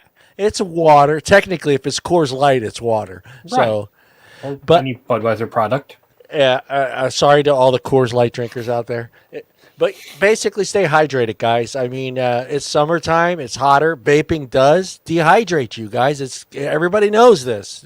You should be drinking a lot of water. Period. If you're even if you're a mild vapor, you should be drinking a lot of water. But it's summertime. You're going to be out. You're going to be at the beach. You're going to be at the park. You're going to be wherever you are going to be. It's going to be hot. You're going to be vaping your ass off. Have extra bottles of water with you. It'll make things a lot. Anybody else want to touch on that? Tommy, Brian, Yes. water. Go ahead. Instead of doing water bottles, just get yourself a good water bottle that's refillable. It's a lot easier. Yeah. And the water usually stays colder longer. And Morgan, Liney's is awesome. Morgan, are you Madison? Are you eating pizza in front of me? No, it's a calzone. Even worse. What is wrong with you? I eat like once a day. You ain't got to watch, John. It's impossible not to watch or eat that calzone, Turn dude. your camera off, and you won't She's see it. calling me fat. Oh, Hey. clearly I am totally tubby and I don't give a crap. Hydro Flask is a good water bottle. I just bought one from Mana. It's 1 gallon. Yeah. Damn things. Well, Massive. here's the other thing though, for those who like to check clouds per se. I was there too. Clouds, bro, clouds. Yeah, well, the more hydrated you are, the thicker your clouds are going to be. It's just a fact of the matter. Okay? Yeah, it is. So hey, if you want to be that guy on the beach and want to know where Hold on, Brian. everyone Hold where on. you are, Hold on, Brian. You get this for that one. Now you Nuclear do. reaction with a flux capacitor. Carry the two, changing its atomic isotoner into a radioactive spider. Fuck you, science! Together. Fuck you, science. yeah, No. it's true. I mean that's what people in cloud comps do. They literally chug water all the time, and it helps them with that. And nothing like if you're out in the sun all the time, yeah, like drink some water. Like I'm a bad person at that. Like I have bonfires here at the house, and like I just go outside and drink beer. Not a good Well, thing. that's different. But still, I mean, but I find myself I drink a lot more beer in a very, very hot day, so Yeah. it's a good thing. Just stay hydrated. Have water with you, especially if you're out in the sun and you're vaping. And I don't know. Do you? I tend to vape a little more during the summertime. Are you guys the same way, or do you feel like you're vaping more during the summertime, or do you notice at all? I really don't pay attention. We don't. I know I drink a hell of a lot more water. I drink a lot more water, but I've noticed that I'll go. I'm usually 10 to 15 mils a day, and I noticed during the summer, like right now, like last week, or 2 days ago, I dusted a whole 60 of this. So, yeah, in 2 days. So that's 30 mils a day. So I upped my vaping habit during the summertime for some reason. I don't know why. It's just kind of weird. Mine's the winter time. Is your winter time? Go, you're indoors more. You're not You're going. bored. Yeah, that you're kind of bored. stuff. The one thing I'd like to add in, drinking water is a good thing, but it's also a bad thing.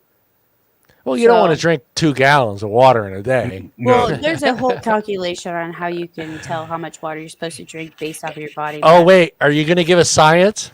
But what I was going to say is that Nuclear reaction with a flux capacitor. Carry the two, changing its atomic isotoner into a radioactive spider. Fuck you, science! I Nuclear gave reaction with Madison time to take a bite out of Now her she's calzone. stealing my banner. Well, How dare you? I'm just saying, like, when you drink water, you have a lot of water soluble vitamins, especially magnesium, which is really needed in the summertime. Actually, it's just needed all the time. Make sure to supplement some of that stuff in, especially like Gatorade, electrolytes, and things like that too, because sometimes you can drink a ton of water and you'll still feel dehydrated. But if you supplement in with an electrolyte-based drink of any type, you'll actually rehydrate a lot quicker, especially like adding some salts and stuff like that too if you feel dehydrated. We want Grim to come on our show. We want Right. Grim to come on our show. We would love to have him on my show. I have DM'd him several times. We'd I've love to sent get him him on. emails and message him too. Yeah, John, you're being loud. Oh, I'm sorry. It's the alcohol. That's why I said something. But Tom, I'm up on the mic. But yeah, we'd love to have Grim on the show. We are a heavy advocacy based show. We're all about the community. So, and we show a lot of respect to whoever's our guest on here. So we'd love to have him on here. Maybe someday. Maybe. Yeah, maybe someday. Madison, I'm sorry that I interrupted you. Put your calzone down. Put the weapon down, Madison. I'm wondering what water bottle Seamus is talking about here. Yeah, I'd like to know what bottle he's stuff. The Are you Grim talking Army. about the hydro? The Is hydro Grim? flask? Does Grim? I don't know. Does Grim Green have a water bottle out there? He has his own water bottle. If he did, I might buy one. Everybody's Googling right now. It's fucking hilarious. I am not. I'm waiting for wee baby Seamus. I'm not seeing a link in the chat, sir. I'm not either. Yeah, you might not be able to put a link in YouTube, wee baby. Space it out. Yeah, they're not. Yeah, you got to kind of space it out. I think that they kind of block that. Yeah, I don't see one for him. Yeah, I don't either. yeah. Thursday, bro. Thursday. No, it's not one for him. It's a code to use at their checkout. It's For who? Use code Grim on Hydro Flask. On high. Okay. And I've it's heard some for- really good things about the hydro flasks. Yeah, Well, they're that's what really it said, they're like, phenomenal. So Grim, he actually has this big one. He's got stickers all over it. Share your It's screen, actually- dude. Well, I'm finding it. Just hold on. Fuck. This Is it is your the most. first day too?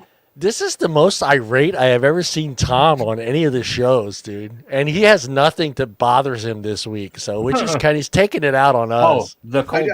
I did send you some articles if you needed. So Yeah. It's on Not a worry there. thecoldestwater.com. Thecoldestwater.com. Oh, got it.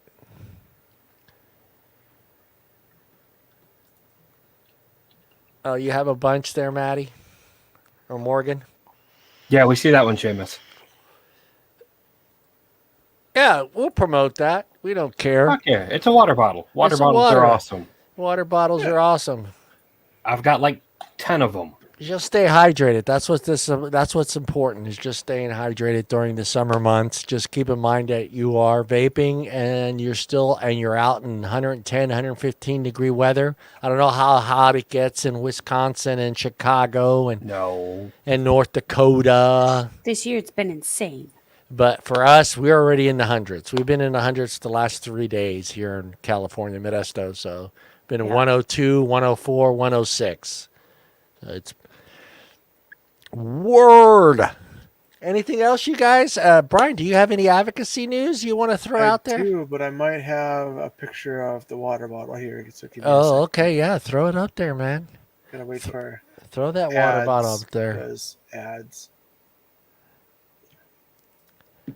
Madison, we missed you, Maddie. We're so glad to have you back. Right, guys?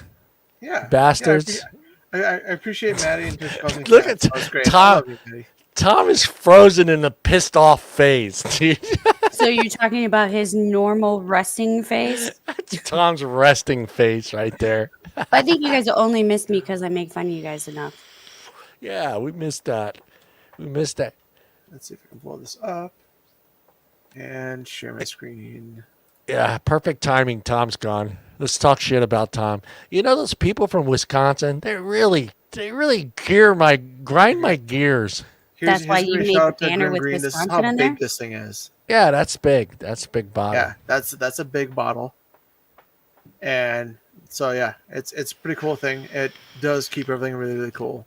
So for those who want to check it out, that's where it's at. And you know, I'm gonna tell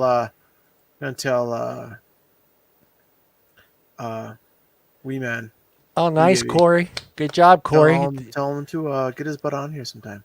Yeah, Corey. Like, What pressure did? him. Yeah, pressure him to get on the show. We'd love to Yeah. have Grim on the show. Yeah. And Corey, what did you end up building in that MTL device, and which device did you get? Love to hear from you. And yeah, I've never had I think I've had one MTL device that I had. I think it was an RTA. It was the only one I ever really gotten a bad flavor from, and I can't remember the name of it. But most of them have been really spot on. It's hard because one of the things that I've noticed is, and probably Brian can agree with me here on this, is some people, they'll go to mouth to lung, and then they'll go into these Nick salts. And when the company makes, say, a regular freebase brand, there's going to be a significant difference in taste and flavor from the salt MTL brands that you're going to get from them compared to their regular brands. Barista is a perfect example. Some of their flavors don't match up to their freebase stuff like they do with their, with the MTL stuff, their mouth to lung, their 25 milligram salt stuff. It's not going to taste the same. So also keep that in mind. Right, Brian? Right. Well, that's the thing is that when Nick salts and all that stuff came around, I do use Nick salts. I use 25 most of the time. Little disposables. Sometimes like I bring around a little guy that's got 50 mil in there, type thing.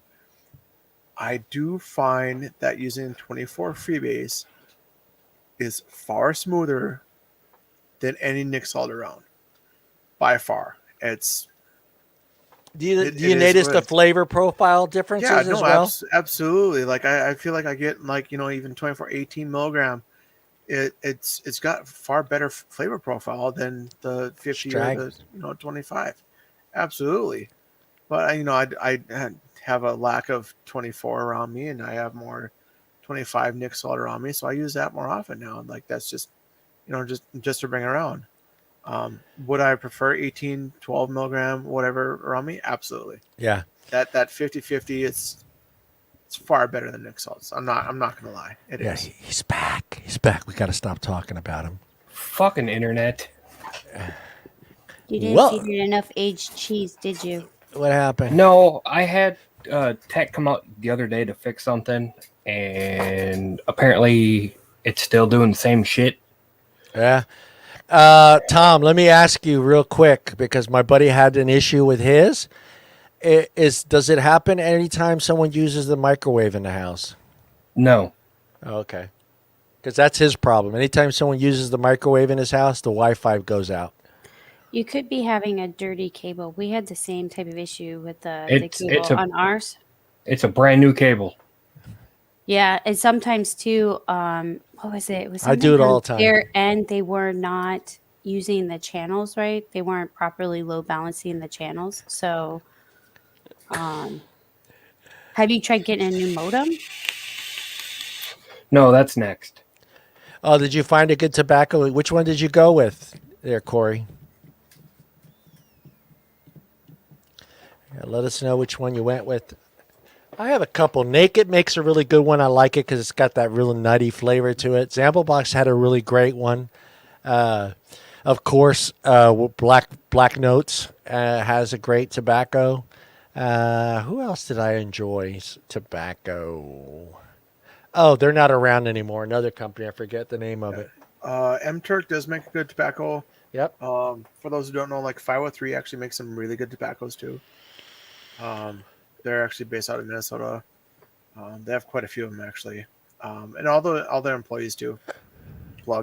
Have smoked before, so they're very particular about their brand. So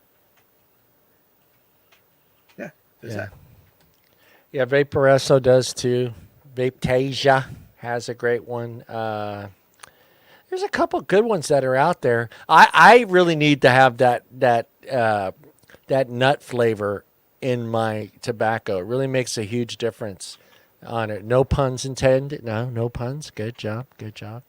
I'm proud of you guys. What he's saying, he likes to put nuts in his mouth. Yeah, it's too late. It's too late. What I heard. It's too late. It's too late. You had your opportunity after I said it, but once I pointed it out, you can't go there. You were not finished with your sentence there. Are we shopping for nuts at Aldi's? Yeah, Aldi's nuts. All these nuts, salty nuts. But no, I'm not going to go there. I'm not going to go there. Brian, you want to do Yes, sir. a quick one advocacy story? Sure. Do you got one? Will you be sharing a link to this I advocacy can story? probably do 2 real quickly, actually. Yeah. Okay, yeah, all right, yeah, it's possible. We got 10 minutes. It depends on how far the first one goes. Anyways, All right, go. yes. Go. I will send some links here real quick. I'm gonna put All them right. in the chat. Give me a All second. right, he's not Tim, but here we go.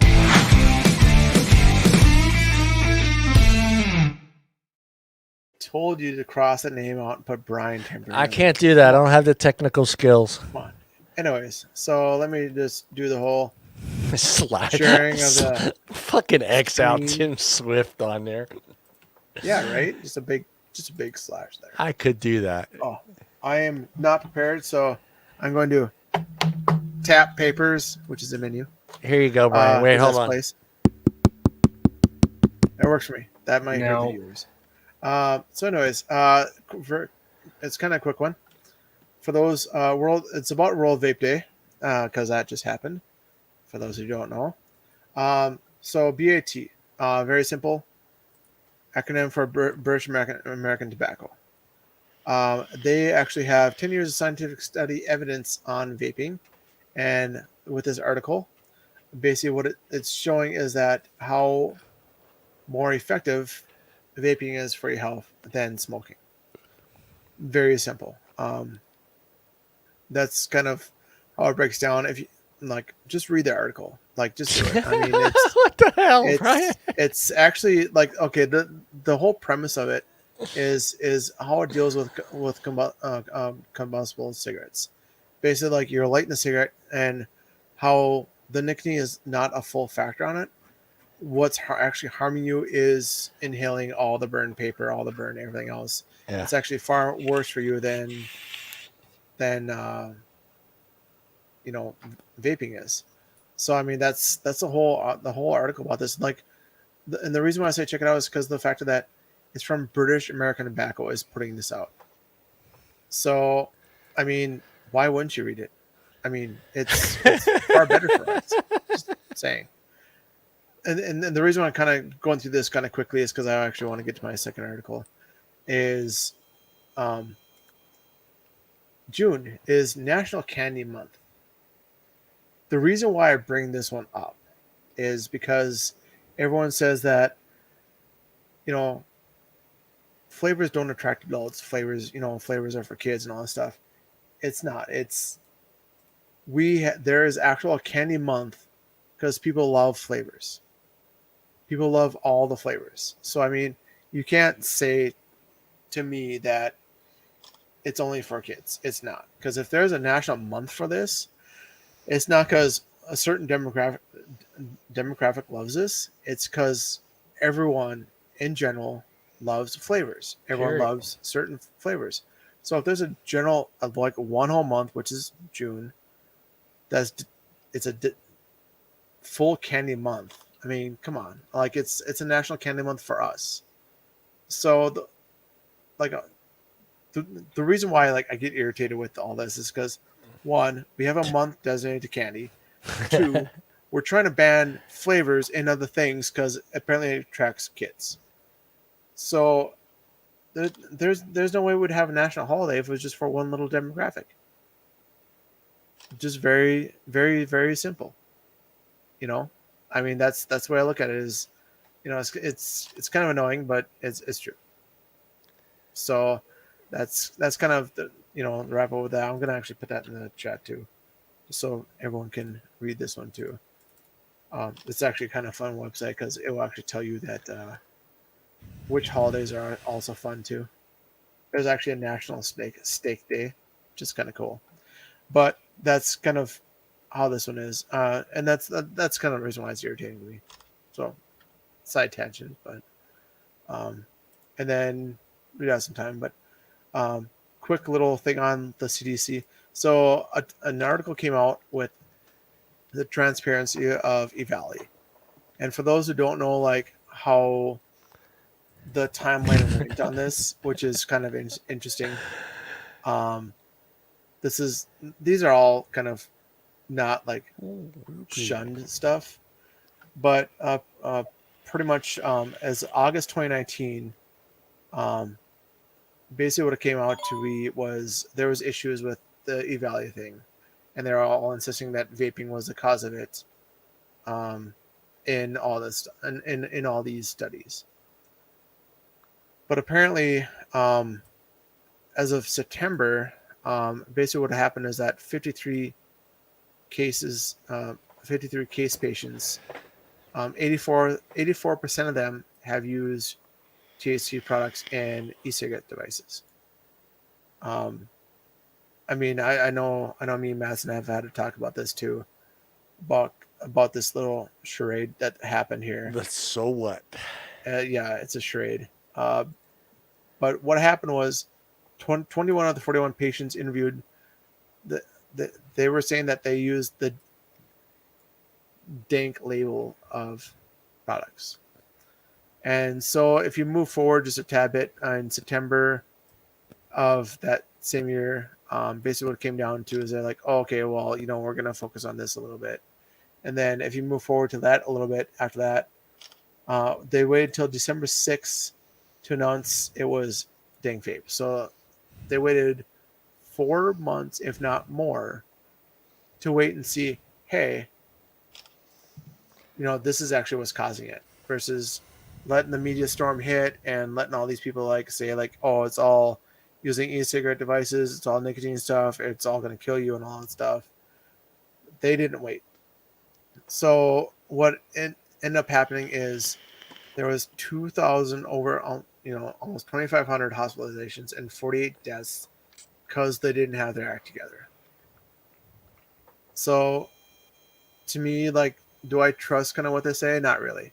And these are the same people that are trying to regulate what we're doing. So I mean, that's the way that is. I mean, that's why I have issues with some things, but I mean, it's another good article to read when you have time to just kind of go through and read everything. It's got, the workaround of everything, what happened. So, and look, Lindy Stroud. Look, it's Lindsay. So she's doing good stuff. I applaud her for doing what she's doing, and she's actually stating the actual facts of what's going on. So I appreciate what she does, and you're going to find her name around a lot because she's all about facts, and I really thank her for doing what she's doing. Thank you, Brian. There you go. Uh-oh. What happened? Oh, there you go. Lost Tom. That was weird. Weird. I didn't do that. I was Tom, done with the news, and Tom's like, nope, I'm out of here. Screw this. What do you think, Puddles? Well, hey, that is about it for us. We're at the 157 mark. I want to thank all you guys again for joining us every week. We appreciate you guys. Give us those likes on YouTube. We appreciate seeing them. We're glad to have Madison back. She'll be back every so often. She's going to have her own little segment. She's going to be doing a lot of CBD talk for us and Delta 8, marijuana, all that stuff. Madison will come on when she can. Right, Maddie? Yeah, that's great. Pretty much. Yeah, pretty much. She will be on here and there. She'll be bringing those pink headphones with her, giving Tom shit, giving Brian shit, giving me shit. Wait till Tim gets back too. She'll be riding Tim's ass too. I've been riding Tim's ass while I've been gone. Yeah, you have been. That is true. Everybody, so we maybe had a question. Is ZampleBox still a thing? It actually is. Yes. Yes. They're just not accepting any new orders right now. They're going through some transitions. Right. There's some changes just so going everyone on. knows who are watching the show, we actually don't work for ZampleBox.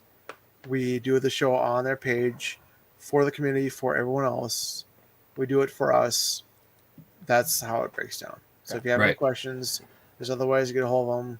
Yeah. Says us. So just give you a heads up. Just keep in mind, there's a lot going on right now, guys. Not with just PMTAs, but with mailing and trying to find new people to take care of this. You got to remember, this ZampleBox is a big company. They want to make sure everybody gets their boxes, so they're looking for the best resources available for that. So they're busy. They're busy just like any other website is right now, trying to figure out who's going to deliver what and when and where. So And again, we don't work for ZampleBox. They're letting us use this platform, like Brian said. Again, we appreciate everybody joining us every week. We love you guys. Give us thumbs up. Give us a like. If you're new to this channel, subscribe. We love to see new subscribers. And like I said, this show is about the community, and we are the community. We're not nobody special. We're not some big time vape reviewer. We're not some big time company. We're just regular consumers that enjoy vaping. I myself been almost 10 years. September will be 10 years. I think Madison's more than me, 11 or 12 years. Tom, 7 years. I don't know, Brian. 6 years. I was 2013.